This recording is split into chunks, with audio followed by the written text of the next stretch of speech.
Welcome to the EasyEquities and Sunstone Capital webinar, where we've got Avi from Sunstone Capital, who will be talking to us a little bit more about the Section 12J investment opportunity that is on the EasyEquities platform at no minimums. Avi, welcome.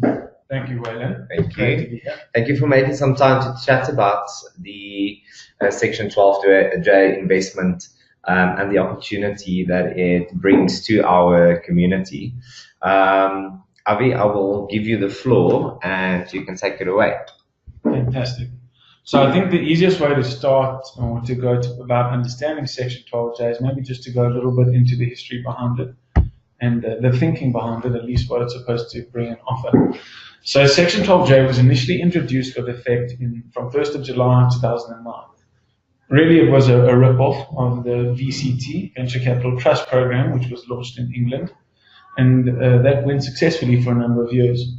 The thinking behind that was, at least in England, they realized that a huge stimulant in the economy is, to support SMEs, small, medium enterprise businesses, and to try and promote equity investment into those. So by people investing into those small, medium companies, it allowed for a lot of growth. And because these companies are generally associated with a little bit more risk than your stable listed investments, what they said is we're going to offer a tax incentive. And the tax incentive they've offered in England and the VCT program is a 30% tax deduction. So whatever your taxable income is in England, if you invest into a VCT there, you get to deduct 30% of that amount. And that's resulted in hundreds of millions of pounds being invested into this program successfully. And in about 2009, SARS turned around and Treasury said, we want to implement something similar. So we're going to do it, we're going to twist it. It's going to be called venture capital companies or VCCs. And what we're going to try and do is promote the same thing. But because our market's a little bit different, if you look, in terms of South Africa, as it stands today, our unlisted investment portfolio sits at about 2% of our national allocation, whereas in more developed countries, it's close to 20%. And that's in various private equity firms, venture capital companies, and it's very popular there. So we knew that we were already a little bit behind the times. So what SARS kind of introduced was they said, we'll give you 100% tax deduction. And they really hoped that would, promote more investment. The problem with the regulation that came out is it was a little bit prematurely written, and there were a number of flaws with the way it worked. So even though it launched in 2009, it didn't really kick off very much. There were very few venture capital companies that were registered with SARS, and they weren't doing so well. So SARS fed back to Grovest, to touch on more, but they were the pioneers in the space. They launched the first venture capital company, and SARS said to them, why is this not working? And they proposed a number of amendments to them, they proposed a few, and 3 of them got passed. And those amendments were quite crucial, and those only took place in February 2015. And once those were released, we've seen exponential growth in the space, and it's very exciting. Just to touch on those amendments, what they were, the first is that initially it was designed as a tax delay, not a tax relief. So after 5 years, you'd pay the tax, but it wasn't the same level of relief that's offered today. There was a limitation on the rand value, much like with your RAs. There was a limitation of 750,000 rand and you couldn't invest more than that. And the third one was that you couldn't invest into a qualifying company, otherwise known as a QC, which had a net asset value, a NAV of more than 20 million rand. And this actually just made it quite unattractive for investors. So once these were passed, that's really what changed the game. Now it's a complete tax relief in year 1. There's no limitation, and we're seeing unbelievable amounts. We're seeing, specifically from the high net worths, historically, I think now, hopefully with EasyEquities and with the way the country's going, we're looking to change that. But we've seen massive amounts invested at a time, millions and millions of rands. And that's been quite successful. And with regards to the 20 million rand minimum, that's been picked up to 50. And that's allowed to invest in slightly more stable, more refined companies. Just to touch on, there was a 12-year sunset clause which was imposed, which is still there. And that is that on 30 June 2021, you will no longer be able to register new venture capital companies.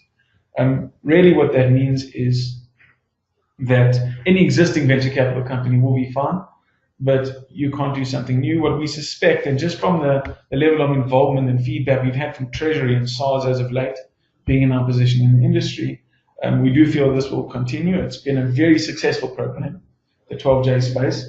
If you look at it, there was a study done last year, so there's a team which is responsible for doing investigations into 12J specifically. And in general, they keep track of how much money is invested, how many funds are open, so on and so forth. But they were hired to do a little bit more research, and they came up with some crazy interesting results. What it turns out is that 12J is the cheapest cost-to-job government initiative out there, which means that including a job fund, which the government's funding, from the time the money goes into the time the money comes out, it's more expensive to produce a job than 12J has currently been producing. So in spite of their foregone revenue from SARS, they're actually achieving great growth. So really we've seen that they've been quite incredible. And as the industry's developed now, we've moved away from classical venture capital companies, and we'll talk more about how Sunstone is one of those more of a private equity play. So what we've realized as an industry as a whole is, as we're refining it, is that this actually allows an opportunity for small companies which are looking to scale up very quickly. So if you invest in a classic VC, in a tech startup, it's going to be one person or two, or a small team of three. And if you fund them after 2 or 3 years, hopefully they can hire a few more developers and they can build themselves up.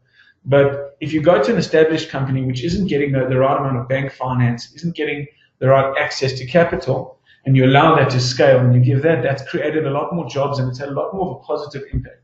So we've seen a refinement in the asset class, and we've also seen it moving away from those traditional high-risk startups to small-scale private equity. That's really where we're at. I'd just like to talk a bit about GrowVest and who we are and kind of what we've done. So as I mentioned before, GrowVest were the pioneers of 12J.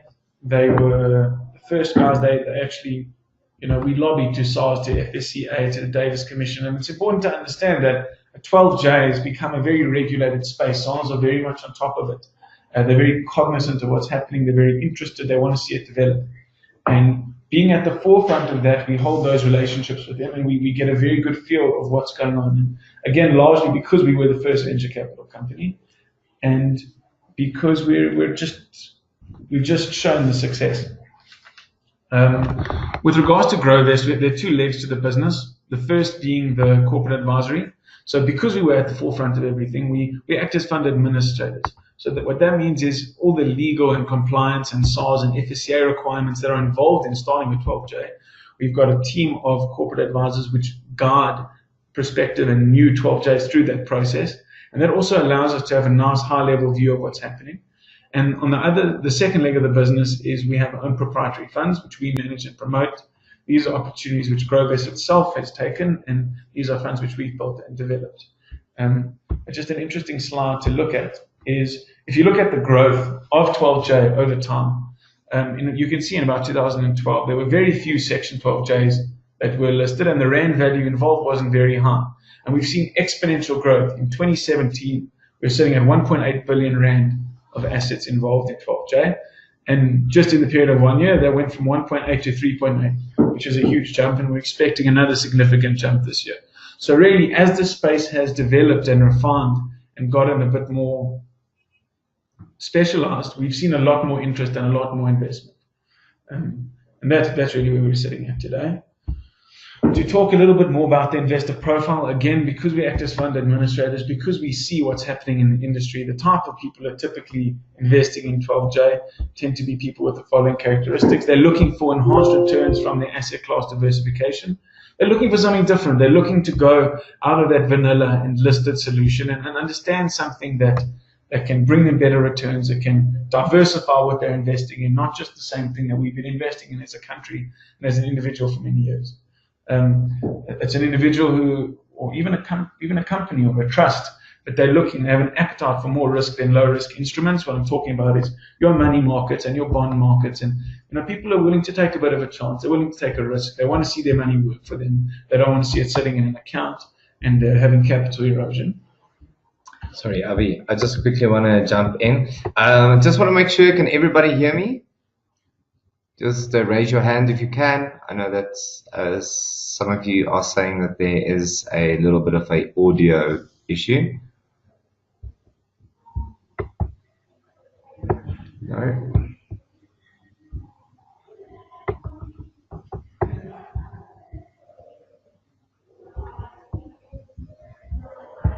Hold on 1 second. Apologies for that. I just want to see if we can get this audio back up.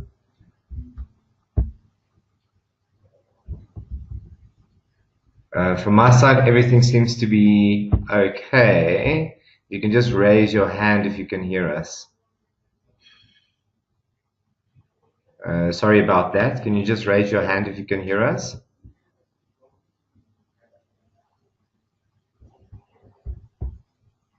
All right, I think we can go on. Sorry, Avi. No, absolutely no problem. And so again, just talking about the investor profiles, also an impact investor, someone who's got a bit of social maneuverability. They want to go and they want to give back, they want to invest in our economy, and they want to create a knock-on effect. Obviously, they're looking for financial returns, but they're also looking for something that can make a difference. And the next, I guess, most important part of the slide is that it's got to be an investment horizon of 5+ years. So what SALS have done, they've said that any investment made into a 12J has to sit there for 5 years. Otherwise, there's going to be a recoupment on that the initial tax benefit which has been given back. I just want to talk a bit more about the Sunstone model itself, how it works, how we do what we do. So just to look at a classic fleet operator, what they typically do is they purchase these vehicles on hire purchase agreements. They'll get them from the bank. When I talk about a fleet operator, I'm talking about a Avis, a Europcar, whatever it is. These are companies which rent out these vehicles to end users. We're looking specifically with the Sunstone model at commercial vehicles, so the bakkies, trucks, interlinks, so on and so forth. And what they do is they purchase these vehicles on hire purchase agreements, which are about 5 years. So it limits their ability to scale up because the banks need to provide financing. It's quite an admin-intensive process because they generally like to buy and sell these vehicles, when it's the optimal selling point because they run them quite intensely, being rental vehicles. So that's generally about 18 months. And it also creates a bit of there's a slow turnaround time from the bank in trying to raise that finance. They aren't necessarily always able to get quick access to that finance and they can't scale their businesses. So there was a bit of a gap there, and that's kind of where we're sitting at. So this is where the Sunstone model comes in and where we've done something quite special and quite effective. So the way the Sunstone model works is the investors, which will go through hopefully the EasyEquities platform, they invest in our Section 12J fund, which is called Sunstone Capital. What Sunstone Capital then does is invest in these qualifying companies. The qualifying companies are the QCs we mentioned before, which have to have net asset values of under 50 million rand. And what these QCs do is we sign 18-month agreements with these commercial fleet operators, saying that they're going to use that car for 18 months, and we allow them to run it. And then after 18 months, we sell it and bring the capital back into the model. What that really does is it allows for the commercial of their at least, and it allows them to provide and scale as quickly as they need to for their end user. So there's an 18-month cycle from our side. Because of some of the operators involved in our fund, we managed to get quite a steep buying discount. We're buying direct from manufacturers, so we're purchasing at about 30% below market rate. And what we found, and we've looked, the operators in this particular case have got 17 years of operating vehicles and renting them out, and they're getting between 95 to 105% of that initial value when they resell those vehicles after 5 years. And the reason for that is just due to their buying power, their relationships, and experience, I guess, in the industry. And that's really why we're able to do what we're going to do. So again, Sunstone, quite a simple model, not fancy, not crazy, not out there. We buy vehicles, we rent those vehicles out. When the time comes, we sell them. It helps our customers, it helps the end user because we're allowing them to scale their businesses appropriately. It's very much in the spirit of 12J. Okay. And what we're also doing is allowing the investor to make quite stable and easy returns because we're signing 18-month agreements with very creditworthy operators, the likes of Avis and so on and so forth. And so the credit risk is quite low with the operators we're using. What's also important is it's kind of irrelevant how well they do. Obviously, the net effect is important, but how well that vehicle is utilized doesn't have a direct impact on our investors because that 18-month agreement is at a fixed price for that vehicle. In general, they're getting about 80% utility on these vehicles, which is just a cool fact to know. But it doesn't affect directly So yeah, that's just a little overview of the model. We can move along and just talk about, again, now we're going to go more from a 12J perspective, just to understand, because there's a lot of funds on the market, and there's a lot of options, and there's a lot of ways to look. Fortunately, we're the only ones on EasyEquities at the moment, and we're quite proud of that. We're quite happy to be a part of the team. Yes, we are very excited to have the GrowVest team on the platform, and to offer the product with no minimums. I mean, it is a really good opportunity, for all our investors. And as we are catering for newer investors, and they would like to try out the Section 12J product, they can do so with smaller amounts. Exactly. Thank you. So from our side, we try to look at what metrics you should look at when you're making a decision, what 12J to look at. And I guess this will kind of explain why we went for the Sunstone model with EasyEquities. Now remember, 12J is fantastic. There's an awesome tax deduction that you're taking advantage of. It's enhancing your returns. It's a wonderful, but there's got to be something a little bit more. As we've seen the industry mature and develop, all of a sudden you can't be investing in a 12J just because it's a tax deduction. It's a great incentive and it's very attractive, but that can't be your defining characteristic. There has to be a sound investment case behind what you're investing in. You need to be investing in something which is not just an idea, which is something it's got a case, it's gonna provide returns, which means there's a number of factors you need to look at. The first thing you need to look at is the industry sector. What are you working with? What's your risk appetite? Are you keen to go into a tech fund? Which would, the general tech story is there'll be 10 funds. 6 of them will hopefully do okay. 2 will do badly. 2 will do great. Hopefully it's the next EasyEquities or the next Facebook or the next unicorn fund, and provide those returns. And based on that higher risk appetite, they'll hopefully provide higher returns. But there's also a bit more conservative or low risk funds out there, and that's for, especially as a first time investor, you maybe don't want to put all your capital at risk into a team or a concept or a thought or an idea. You want to put it into something which is maybe asset backed. We're going to talk a little bit about an asset underpin shortly, what that means. But to understand the risk appetite of the company that you're going into, the industry sector you're working with, also the manager, who sits on their board, what's their experience? Do they have experience in whatever industry they're working within? Do they have experience in investments in 12J? Do they understand the space? Have they done this before? And these are important questions. The next thing, which is to talk about deployment rates. It's great to invest in a company which has a nice investment mandate, but the real question is the deployment. Are they able to take the funds that we as investors are going to put forward and utilize them? Because if they're just sitting idle, they're earning bank interest, that's not ideal. So the question is, can we deploy everything? That's something else to look at. And the next thing is the investment pipeline, which is quite linked to that. Do they have a history of deploying, and B, have they got a future prospects?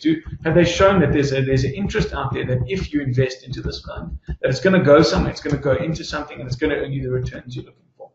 So really, I guess to tackle it from a Sunstone perspective, we'll talk to the management team and the experience which they really do have.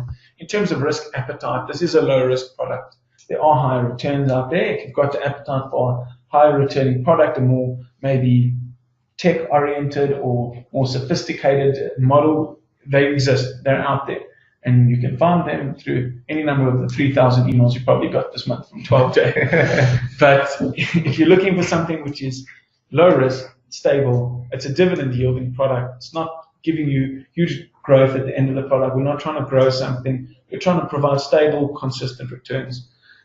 Sunstone, due to the relationships and the operators that we have, they've gone out to market, and we did a little trial period in the last year where we raised a few million and we put it into vehicles. That capital was 100% deployed, and those vehicles are running on the roads and they're doing great. And the feedback from the operators was, we're hungry, we can't get enough of this.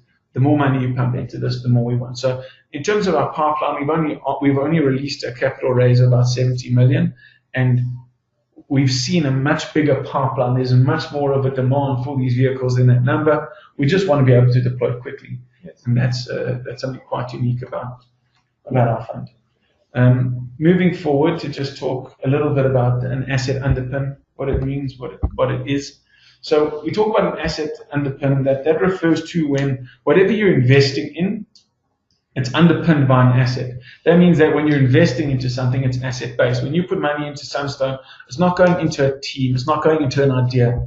When you put money into Sunstone, it's going into vehicles. And there's a number of benefits associated with investing into an asset and a fund with an asset underpin. The first and foremost is you're reducing the risk of your investment failure. It's very unlikely that cars become free tomorrow.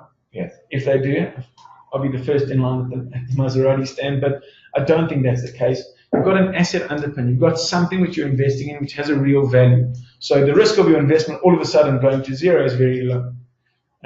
Having an asset underpin, it can provide that increased liquidity. Liquidity is another very important term when looking at 12Js, because we talk about a 5-year exit strategy, a 5-year investment horizon. Do you have a plan to sell? Can you exit investors with a share buyback in year 5? It's important to understand that. And it also needs to be a tangible, easy to value asset, something that you can look at, you can walk past it and understand what it's worth. So with regards to Sunstone, we're quite lucky in all these aspects because the second-hand vehicle market has effectively allowed us an easy, quick liquidity. That means if we need to sell a vehicle, even if we need to exit in the middle, we can just go straight to market and sell it. These vehicle operators, some of the fund managers, have been involved in this for years. They've got 17 years specifically in this experience and over 70 years combined in the motor industry in general. So selling those cars, understanding them, valuing them, that's really our game. It's really something we're confident in. And that's what makes Sunstone quite a low-risk investment and what makes it quite unique is you've got a track record within the operator of understanding the value that it has, and we have a really easy exit plan. Just sell the car. That's all it is. Yeah. Invest in the fund or buy a car. Time for you to leave. We hope you've enjoyed the process. You've received your dividends throughout, and time to collect your money. Yeah. So that asset underpin really has helped us a lot. It's refined this process a lot. Moving forward, just a nice illustration on the benefits of the 12J. So this is just to get a little bit more into the numbers to understand how the tax benefit works, how it looks. So painting the scenario here. The scenario is an investor has 1 million rand to invest as a result of being paid a bonus from the employer. It might be part of the salary. Wherever the source of funds is actually not that important. The idea is just they've got 1 million rand that's going to be taxed or has been taxed already, and they're looking with something to do with it. The first option, we've taken an example of was initially British American. The first option is when an investor decides to declare 1 million rand as your taxable income, you invest the after-tax lump sum into a traditional equity instrument. This is really anything on the market, which is the reason I've picked one which has got a 7% dividend yield because it's quite comparable. But basically, I didn't want to refer to the price of the stock because if we look at the haircut we've taken on the stock market over the last quarter, it wouldn't have been fair, I guess, to weigh the investments of one against the other. So I've just looked at a straight 7% dividend yield. In this case, they've invested in that stock and they've allowed that every dividend that comes out of that stock to accumulate and increase the value of that investment. That's your first option. The second option would be investing into Sunstone Capital for a 5-year period and exiting at the end of it. The assumptions here obviously will depend on individual user, but we've assumed a 45% tax marginal rate of tax, and the reason for that is that's just how it's done in 12J. That's generally who it's been targeted at. We're hoping through this that we can bring this to the broader community and allow everyone, guys like you and me, to invest. But it's really, we've just had to put those figures there because that's really how the industry standard of how it's done. So I'd like to just look at the first scenario where we look at your traditional 7% equity instrument. So if you just start at the top there, you can see there's a taxable income of 1 million rand to be invested. There's income tax paid on that. You're going to have to give that to SARS at 450,000 rand. The net investment that's going to go into this equity instrument is going to be 550,000 rand or 55% of your capital. Again, those figures depend on your marginal tax rate, but this is just working with that assumption. So taking a 7% rate of return, we've looked at, you're going to get a dividend yield there of 38,500. If you look under the column 1st March 2020, the second bottom line with the figure, it says 38,500. That's your dividend yield. That's 7% of that 550,000 rand, which is working for you. That's going to give you a gross yield of 38,500. The red line above that is the dividends withholding tax that you're going to have to pay on that. The line one up from that is 30,800. That's the net amount. And really what we've done is carry that through. And what's really important from this slide is to understand that your targeted dividend yield of 7%, just look at that figure, is 38,500, but what comes out is 30,800. And the second thing to note is that that's only working on 55% of your capital. That's a traditional instrument. And if you run these figures, you get an internal rate of return after fees, after taxes of 5.9%.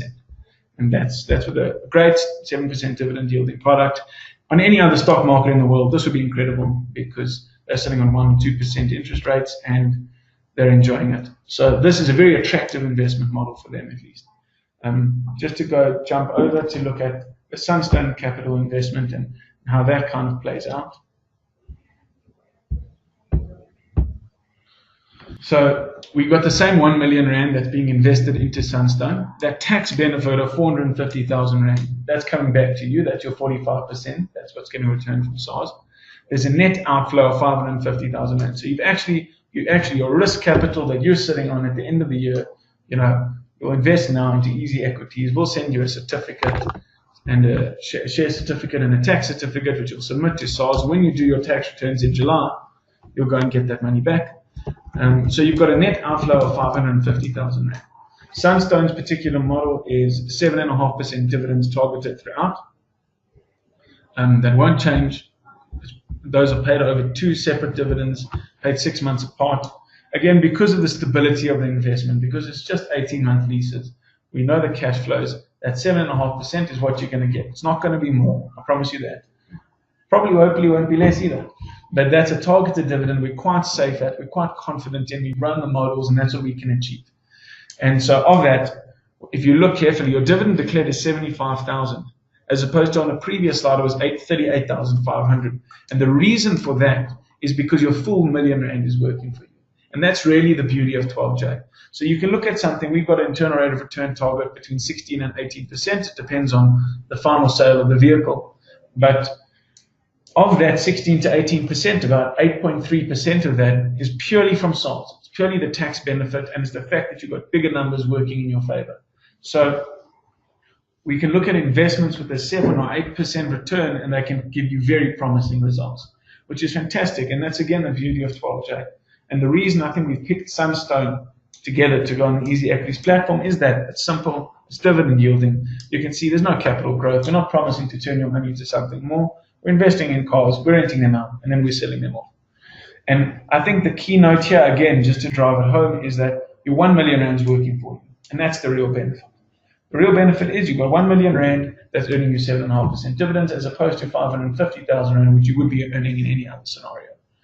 An important thing to note there as well is that what SARS say is because you've claimed your full tax deduction in year 1, they reduce your tax base to 0.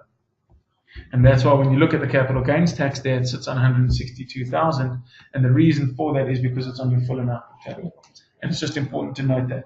So when we look at that 16 to 18% rate of return, it's net of fees and taxes, which is an important thing to note.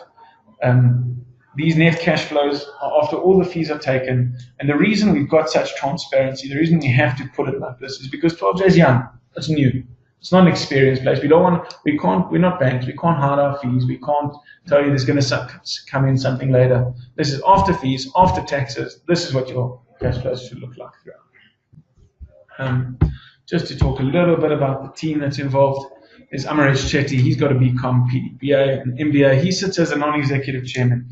He's held a number of positions. He's super experienced in business. He's an unbelievable person to work with. He's quite inspirational, quite powerful. He's an absolute pleasure. And he sits as a non-executive chairman, acting quite independently. He gets paid a fee. He doesn't have any shares. He's not a part of that structure. He comes in and chairs the meetings and just makes sure that Sunstone's operating full disclosure and transparently. We've got Jeffrey Miller. Jeff's the CEO of Growvest, my boss. And he's got 30 years experience in investment. He's founded a number of companies, and you look him up. He's a cool guy. He's done some unbelievable stuff. And he really sits at the forefront of 12J as the leading pioneer in the space. We've got Stan Medali and Bruce King. Both of them have got motor vehicle expertise. And that's really where they come into the picture. They saw this opportunity, they got involved with it. They've got huge experience specifically in renting out these trucks. They own a bunch of franchises themselves. They've provided a huge network and pipeline that they've allowed us to tap into, that they've approached and that they've asked. So really the team has kind of got all fronts. It's got your business experience, your investment experience, and specifically your motor vehicle experience. And I just want to go to the high level stuff. Just again to look at the salient features of Sunstone Capital. It's a 16 to 18% internal rate of return. There's a 100,000 rand minimum investment. Obviously, we're with EasyEquities, so no minimum. Yeah, no minimums. It's a highly liquid investment, being that we're able to sell these vehicles at a moment's notice, put them on the market, get rid of them, and exit an investor in case need be. We've got a rapid deployment rate. We've had a 100% track record of deployment. We've got a huge pipeline waiting for us. There's an asset underpin, which means we've got a motor vehicle here that's got a book value that you can look at, you can understand. You can walk past it, you can drive in it, you can rent it if you like. I'm sure Eva's won't mind. And you're really just, it's something practical and it's something there. Obviously, the closing feature is that 28th of February is the closing date for all Section 12J investments, or most of them. Haven't seen one that isn't. And the reason for that is because that's the end of your tax year, and that just happens to be when it's chaotic, and that's when we do our capital raise. Fantastic. Thank you very much, Avi.